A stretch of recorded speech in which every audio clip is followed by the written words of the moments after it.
தேசிய மக்கள் சக்திக்கோ அல்லது தமிழ் தேசிய மக்கள் முன்னணிக்கோ இபிடிபி ஆதரவு வழங்காது. தமிழ் மக்களின் அடையாளங்களை அழிக்க முயலும் தேசிய மக்கள் சக்திக்கோ சொல்லுக்கும் செயலுக்கும் சம்பந்தமில்லாத தமிழ் தேசிய மக்கள் முன்னணிக்கோ ஆதரவில்லை என்று தெரிவித்துள்ள ஈழ மக்கள் ஜனநாயக கட்சியின் ஊடக செயலாளர் ஸ்ரீகாந்த் பன்னீர்செல்வம் காத்திரமான எதிர்த்தரப்பாக உள்ளூராட்சி சபைகளை எதிர்கொள்ளவே கட்சி தீர்மானித்திருப்பதாகவும் தெரிவித்துள்ளார். இந்த உள்ளூராட்சி மன்ற தேர்தல் முடிவுகள் என்பது எங்களை பொறுத்தவரையில் ஆச்சரியத்தை ஏற்படுத்தும் வகையிலோ அதிர்ச்சியை ஏற்படுத்தும் வகையிலோ அமையவில்லை. உண்மையிலேயே இந்த தேர்தலை நாங்கள் ஒரு வித்தியாசமான அரசியல் சூழலிலே எதிர்கொண்டிருந்தோம். எந்தவிதமான அரசியல் அதிகாரங்களும் மற்ற நிலையிலும் எங்களுக்கு எதிராக அபாண்டமான குற்றச்சாட்டுகள் சுமத்தப்பட்ட நிலையிலும், குறிப்பாக எங்களுடைய செயலாளர் நாயகம் கைது செய்யப்படுவார் என்று ஆதாரமற்ற வதந்திகள் பரவவிடப்பட்ட நிலையிலும், இன்னொரு புறத்திலே எங்களுக்கு எதிராக வளமை போன்று சேறுவாரி பூசல்களும் அபாண்டமான குற்றச்சாட்டுகளும் முன்வைக்கப்பட்டு வந்த நிலையிலும் நாங்கள் இந்த தேர்தலை எதிர்கொண்டிருந்தோம். அந்த நிலையிலே இந்த தேர்தல் முடிவுகள் எங்களுக்கு ஆச்சரியம் அளிக்கவில்லை. இந்த நிலையிலேதான் தற்போது உள்ளூராட்சி மன்றங்களின் ஆட்சி அதிகாரங்களை உருவாக்குவது தொடர்பிலே பல்வேறு கருத்தாடல்கள் இடம்பெற்று வருகின்றன. இந்த சூழலில் ஈழமக்கள் ஜனநாயக கட்சியினுடைய வைவாகம் எவ்வாறு இருக்கப் போகின்றது என்பது தொடர்பிலே பல்வேறு தளங்களிலும் பேசுபொருளாக இருந்து வருகின்றது. எங்களை பொறுத்தவரையிலே இந்த காலச்சூழலிலே பல்வேறு தரப்புகளில் இருந்தும் உத்தியோகப்பற்ற முறையிலே பல்வேறு பிரதேச சபைகளுக்கு ஊடாகவும் கோரிக்கைகள் வருகின்ற போதிலும் இந்த அரசியல் சூழலில் ஒரு ஆரோக்கியமான எதிர்த்தரப்பாக இருந்து மக்கள் நலன் சார்ந்த விடயங்களை ஆரோக்கியமான முறையிலே முன்னகர்த்துவதுதான் சிறப்பானது என்று நாங்கள் கருதுகின்றோம். அந்த அடிப்படையில் அனைத்து உள்ளூராட்சி மன்றங்களிலும் ஒரு எதிர்த்தரப்பாக இருப்பதுதான் எங்களுடைய தீர்மானமாக இருக்கின்ற போதிலும், ஏதாவது சபைகளிலே ஆட்சி அதிகாரத்தை உறுதிப்படுத்துவதற்கு எங்களுடைய ஒத்துழைப்பு தேவைப்படும் பட்சத்தில்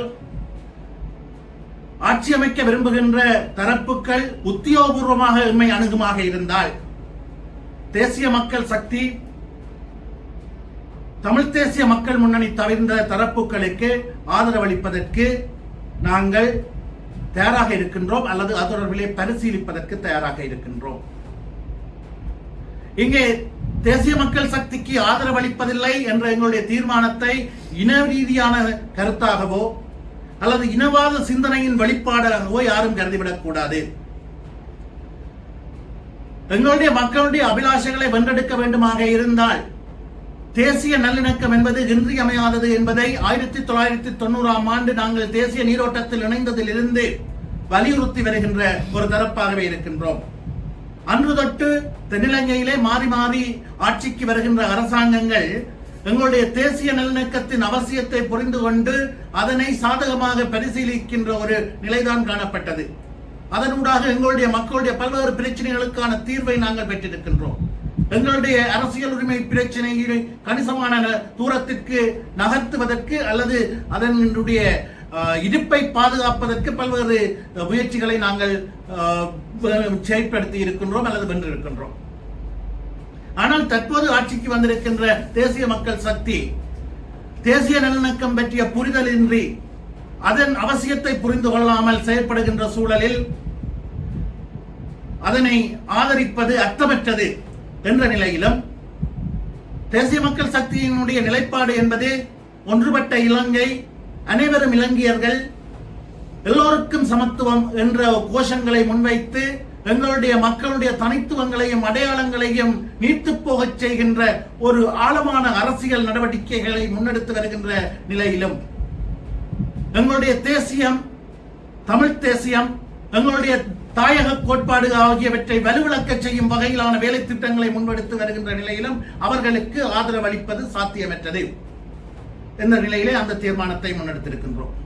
அதே போன்று ஒரு நடைமுறை சார்ந்த அரசியலை முன்னெடுத்து வெளிப்படையாக மக்களுக்கு நிலைப்பாடுகளை தெளிவுபடுத்தி ஒரு யதார்த்த அரசியலை முன்னெடுத்து வருகின்ற தனித்துவமான கட்சி என்ற அடிப்படையிலே சொல்லுக்கும் செயலுக்கும் பொருத்தமில்லாமல் கொள்கை கொள்கை என்று எங்களுடைய மக்களை ஏமாற்றி குறுகிய நலன்களுக்காக வீராவேச பேச்சு பேசுகின்ற தமிழ் தேசிய மக்கள் முன்னணிக்கு ஆதரவளிப்பதும் அர்த்தமற்றது. அது எங்களுடைய மக்களை ஏமாற்றுகின்ற செயலாகவே அமையும். அண்மைய செயற்பாடுகளை பார்த்தால் கூட கொள்கை ரீதியான கூட்டு, கொள்கை ரீதியான கூட்டணி என்றெல்லாம் சொல்கிறார்கள். என்ன கொள்கை ரீதியான கூட்டணி என்று கேட்க விரும்புகின்றோம். சுத்தமான அல்லது தூய நகரம், தூய நிர்வாகம் என்றெல்லாம் சொல்கிறார்கள். தூய நிர்வாகம் என்று சொல்கின்றவர்கள் கடந்த வடக்கு மாகாண சபையிலே ஊழல் மோசடியிலே ஈடுபட்டு ஊழல் குற்றச்சாட்டுகள் நிரூபிக்கப்பட்டவர்களை கூட்டணியில் இணைத்து வைத்திருக்கிறார்கள். கடந்த காலங்களிலே நிதி நிறுவனங்களை நடத்தி எங்களுடைய மக்களுடைய பணத்தை கொள்ளையடித்தவர்களை தங்களுடைய கூட்டணியிலே இணைத்து வைத்துக் கொண்டு எவ்வாறு தூய நிர்வாகத்தை நடத்துவோம் என்று இவர்களால் சொல்ல முடியும்? அதே போன்று தங்களோடு கூட்டணிந்து செயற்பட வேண்டுமாக இருந்தால் 13வது திருத்தச் சட்டத்தை ஏற்க மாட்டோம், ஏக்கிய ராஜ்யத்தை ஏற்க மாட்டோம் என்று கற்பூரம் அனைத்து சத்தியம் செய்கின்ற தரப்புகளோடுதான் கூட்டிணைவோம் என்று சொல்லுகின்ற தமிழ் தேசிய மக்கள் முன்னணியினர் அந்த ஏக்கிய ராஜ்யத்தின் உருவாக்கமான அரசியல் வரைவை உருவாக்கிய போது தமிழ் தேசிய கூட்டமைப்பினுடைய பங்காளிகளாக இருந்த முன்னாள் நாடாளுமன்ற உறுப்பினர் சரவணபவனோடு கூட்டணி சேர்ந்திருக்கிறார்கள். அதே போன்று அந்த புதிய அரசியல் அமைப்புக்கான உபகுழுவின் தலைவராக இருந்த முன்னாள் நாடாளுமன்ற உறுப்பினர் சித்தார்த்தனோடு கூட்டு தொடர்பிலே டீல் பேசி வருகிறார்கள். செல்வம் அடைக்கலநாதனோடு டீல் பேசி வருகிறார்கள். அப்படி என்றால் இவர்களுடைய கொள்கை என்ன? தமிழ் தேசிய பரப்பிலே இருக்கின்ற கட்சிகளோடுதான் தாங்கள் அரசியல் செய்வோம் என்கிறார்கள். பின்னர் டெலோவோடும் இபிஆர்எல்எஃபோடும் புலட்டோடும் சமத்துவ கட்சியோடும் பேச்சுவார்த்தை நடத்துகிறார்கள், டீல் போடுகிறார்கள். சரி, இபிஆர்எல்எஃப் டெலோ ஆகிய கட்சிகளைத்தான் விட்டு விடுவோம், அவர்கள் பாவ விமோசனம் பெற்றவர்கள் என்று சொல்லிக் கொள்கிறார்கள். ஆனால் புலட், சமத்துவ கட்சி ஆகியவற்றை எந்த அடிப்படையிலே இவர்கள் ஒரு தமிழ் தேசியம் சார்ந்த கட்சியாக விரைவிலக்கணம் படுத்திக் கொள்கிறார்கள்? தமிழ் தேசிய கட்சியாகவும் தமிழ் தேசியம் சாராத கட்சியாகவும் ஒரு கட்சியை அடையாளப்படுத்துவதற்கு இவர்கள் பயன்படுத்துகின்ற எடுகோல் என்ன? இதைவிட வேடிக்கை என்னவென்றால், ஈழமக்கள் ஜனநாயக கட்சி தமிழ் தேசியம் சாராத கட்சியா? ஆனால் 2015ஆம் ஆண்டு வரையிலே ஈழமக்கள் ஜனநாயக கட்சியினுடைய செயற்பாடுகளை தலைமையேற்று வழிநடத்திய தலைவர்களுள் ஒருவரான எங்களுடைய அசோக் தோழர், முன்னாள் நாடாளுமன்ற உறுப்பினர் சந்திரகுமார் தலைமையிலான சமத்துவ கட்சியோடு டீல் பேசுகிறார்கள், ஆட்சி அமைக்க பேச்சுவார்த்தை நடத்துகிறார்கள். அப்ப இவர்களுடைய அரசியல் என்ன? இவர்களுடைய தமிழ் தேசியம் என்ன? தமிழ் தேசிய உறுதிப்பாடு சொல்கிறார்கள். என்ன இது? வேடிக்கையாக இல்லையா? இன்னொரு விடயம், எங்களை ஒட்டுக்குழு என்கிறார்கள். ஏன்? நாங்கள் மாறி மாறி வந்த அரசாங்கங்களோடு இணக்க அரசியல் நடத்தியதால் ஒட்டுக்குழு. அப்படியானால் DS சேனாயக்கவோடும் டட்லி சேனாயக்கவோடும் இணக்க அரசியல் செய்த அகில இலங்கை தமிழ் காங்கிரஸ் தானேயா சீனியர் ஒட்டுக்குழு? அந்த கட்சியில பல சட்டத்தரணிகள் இருக்கிறார்கள், திறமையான சட்டத்தரணிகள் இருக்கிறார்கள். உங்களுக்கு தெரியும், சட்டத்தரணிகள் மத்தியிலே சிரேஷ்ட சட்டத்தரணிகளுக்கு ஒரு மரியாதை இருக்கும், அவர்களை கௌரவமாக நடத்துவார்கள். அதே போன்று நீதிமன்றத்திலும் சிரேஷ்ட சட்டத்தரணிகளுக்கு ஒரு கௌரவம் இருக்கும், கௌரவமாக நடத்தப்படுவார்கள். அந்த அடிப்படையிலே பார்க்கின்ற போது சிரேஷ்ட ஒட்டுக்குழு, மோஸ்ட் சீனியர் ஒட்டுக்குழு இன் தமிழ் பாலிடிக்ஸ் யார்? அகில இலங்கை தமிழ் காங்கிரஸ் அல்லவா? ஆக சிரேஷ்ட ஒட்டுக்குழு எங்களை பார்த்து ஒட்டுக்குழு. அப்ப இவர்களுடைய கொள்கை என்ன? இப்படிப்பட்ட சுயநலன்களுக்காகவும் சுயலாபங்களுக்காகவும் தங்களுடைய இருப்பிற்காகவும் மக்கள் மத்தியில் காலத்துக்கு காலம் கவர்ச்சிகரமான வார்த்தைகளை வீசி அரசியல் செய்கின்ற, சொல்லுக்கும் செயலுக்கும் சம்பந்தமில்லாமல் செயற்படுகின்றவர்களுக்கு உள்ளூராட்சி அதிகாரங்களிலே ஆதரவளித்து எங்களுடைய தனித்துவத்தை இழக்க நாங்கள் விரும்பவில்லை.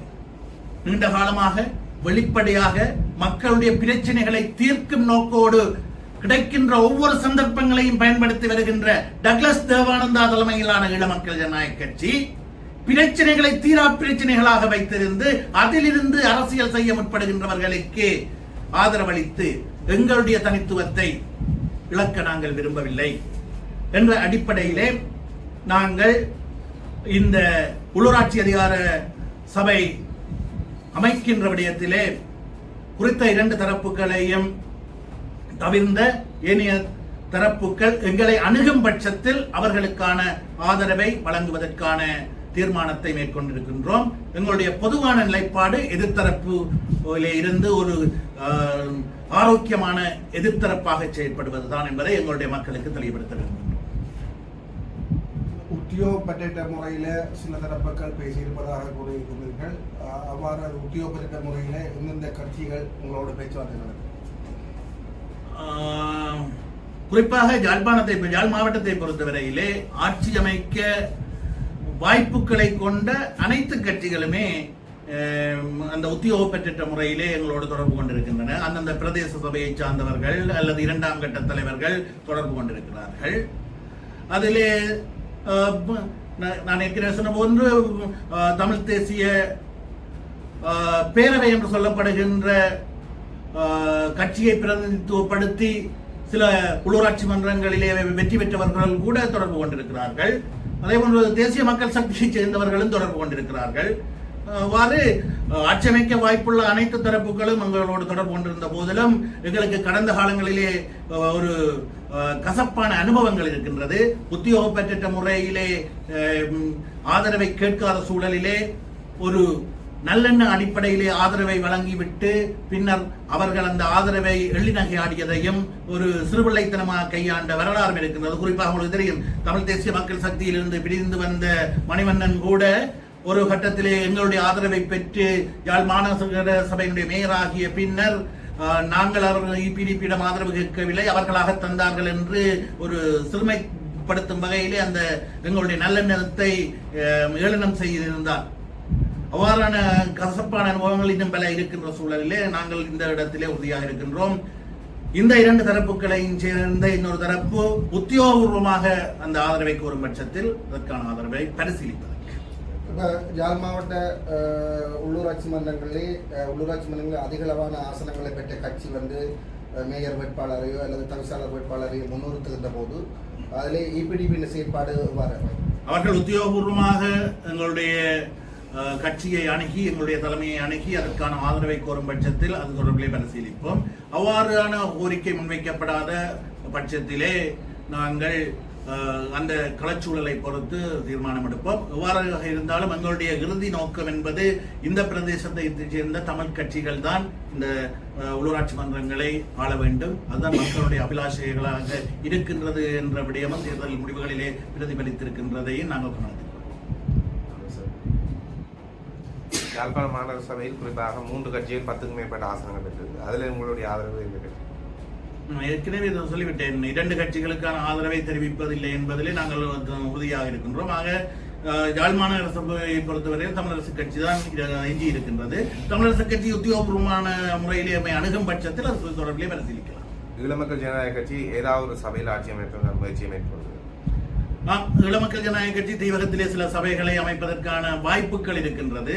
நம்மை பொறுத்தவரையிலே இன்னொரு தரப்பிலிருந்து தங்கியிருந்து ஆட்சியை நடாத்துவது ஆரோக்கியமானதா இல்லையா என்பது தொடர்பிலே ஆராய்ந்த இடத்திலே இந்த காலச்சூழலில் ஒரு பொதுவான முறையிலே எதிர்த்தரப்பிலிருந்து ஒரு திடமான எதிர்த்தரப்பாக மக்களின் அபிலாஷைகளை முன்னிறுத்துவதுதான் சாத்தியமானது, அதிக நன்மைகளை மக்களுக்கு வழங்கும் என்ற தீர்மானத்தில் தான் இருக்கின்றோம். இருந்தாலும் சந்தர்ப்ப சூழல்கள் காரணமாக ஆட்சி அமைக்க வேண்டிய தேவை ஏற்படுமாக இருந்தால் அதனை நாங்கள் பரிசீலிக்க தயாராக இருக்கிறோம்.